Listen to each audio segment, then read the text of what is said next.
Grabe ang Los Angeles Clippers, mukhang naka-jackpot sila sa player na nakuha nila sa draft.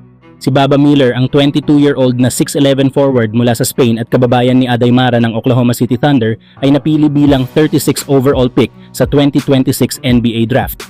Sa kanyang ipinakitang laro sa NBA Summer League, pinatunayan niya kung bakit marami ang naniniwalang isa siya sa pinakamalaking steal ng draft. Sa Summer League, nagtala si Baba ng 12 points, 3.8 rebounds, 1.2 blocks at 62% field goal shooting.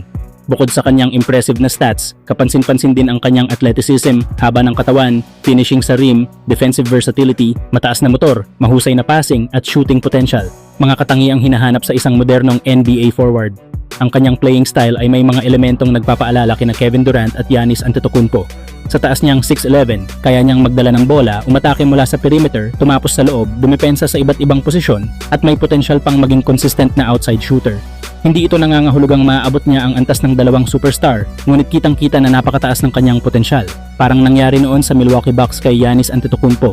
Hindi rin siya agad naging superstar pagpasok sa NBA, ngunit dahil sa tamang development at pagtitiwala ng organisasyon, unti-unti siyang naging 2-time NBA MVP at NBA champion. Kung maidedevelop din ng maayos ng Clippers si Baba Miller, hindi imposibleng maging isa rin siyang malaking pangalan sa liga balang araw. Sa ngayon, maaga pa para magbigay ng matataas na inaasahan, pero isang bagay ang malinaw, naka-jackpot ang Los Angeles Clippers sa pagkuha kay Baba Miller.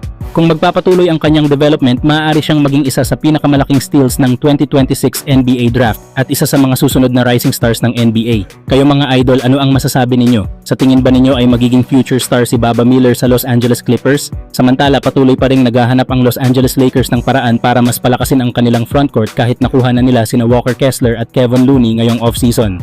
Ayon sa NBA reporter na si Evan Sideri, kabilang ang Lakers sa mga kuponang interesado na kunin ang free agent center na si Nick Richards. Kasama rin sa mga nagmomonitor sa kanya ang Miami Heat at New York Knicks. Bagamat malaking dagdag si Kevin Looney sa ilalim ng ring, naniniwala ang Lakers na kailangan pa rin nila ng isang legit shot blocker. Medyo undersized din si Looney kumpara sa ilan sa pinakamalalaking sentro sa Western Conference, kaya malaking tulong kung makukuha nila si Nick Richards na halos 7-footer at kilala sa kanyang rim protection, rebounding at interior defense.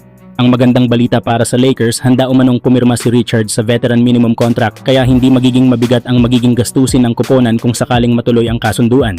Gayunpaman, may isang problema. Puno na ang 15-man regular roster ng Lakers matapos ang kanilang mga off-season signing. Kaya kung talagang kukunin nila si Nick Richards, kailangan muna nilang mag-waive o mag-trade ng isang player at posibleng maapektuhan kahit ang ilan sa kanilang mga bagong signing. Kung mapupunta si Richards sa Los Angeles, mas lalalim ang center rotation ng Lakers.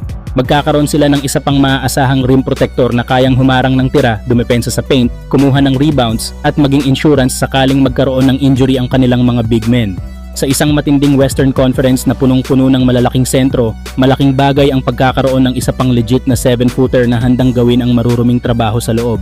Kayo mga idol, sa tingin nyo ba dapat pang kunin ng Lakers si Nick Richards o sapat na sina Walker Kessler at Kevin Looney para sa kanilang center rotation?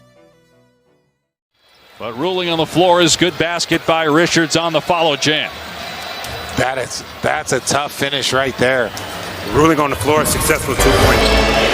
Gets a screen, pocket pass to Dunn. Inside Richards, able to get it up with a finish of the foul.